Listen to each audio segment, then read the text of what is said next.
Bonjour les start-upers, aujourd'hui je vais vous parler ce qu'est une start-up. Pas plus tard qu'il y a 3 jours, j'ai échangé avec un Français qui fait un blog et il m'a dit « Mon blog, c'est une start-up ». Non, stop! Voilà ce qu'est une start-up.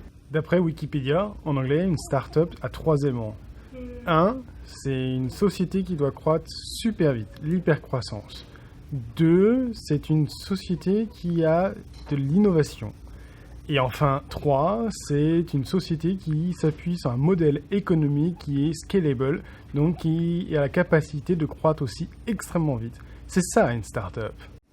Maintenant, je vais vous parler de ce que n'est pas une start-up. Typiquement, une entreprise avec un environnement de travail cool, ça ne définit pas une start-up.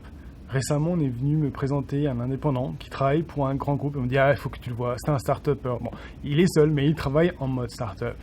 Et là, on ne rentre clairement pas dans ce qu'on définit en tant qu'entreprise d'hypercroissance. Et du coup, non, ce n'est pas une start-up. D'ailleurs, récemment, j'ai été voir le groupe d'assurance à Paris, MMA. Ils ont des locaux qui sont juste magiques, qui sont magnifiques, super agréables pour travailler, cool. Et pourtant, ce n'est pas une start-up. Donc un environnement de travail cool ne définit pas ce qu'est une start-up. Une entreprise qui a un beau site web, ça ne la définit pas comme une start-up. Récemment, on m'a encore présenté un start-upper qui fait des t-shirts qui sont magnifiques. Et en fait, c'est un artiste qui vend ensuite ces t-shirts sur Internet, sur son site web. On n'est pas dans les critères d'hypercroissance, de scalabilité et d'innovation. Donc non, ce n'est pas une start-up. D'ailleurs, il faut qu'on arrête avec tous ces sites web qui sont juste des cybercommerces et qui ne sont pas des start-up. Oui, une start-up, c'est une entreprise qui ne fait pas de bénéfices. Ce que j'entends par un bénéfice, c'est une entreprise qui va gagner de l'argent, des revenus, auxquels on va enlever les coûts. Et pour simplifier, globalement, il reste les bénéfices. Donc oui, une start-up fait rarement des bénéfices. D'ailleurs, vendredi dernier, j'ai participé à une journée organisée par notre investisseur de séance de pitch de 3 minutes avec d'autres investisseurs. Et il y a une des start-up qui a indiqué qu'elle était profitable. Elle s'est faite pourrir par un des investisseurs parce qu'une start-up doit être en hypercroissance, donc réinvestir tous ses bénéfices dans l'acquisition de nouveaux clients. Donc oui, une start-up en général, elle ne fait pas de bénéfices, voire elle fait souvent énormément de pertes.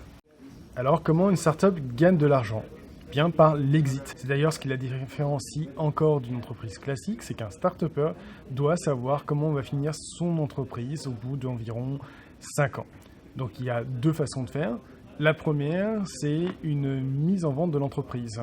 D'ailleurs, c'est vrai dans à peu près 90% des cas.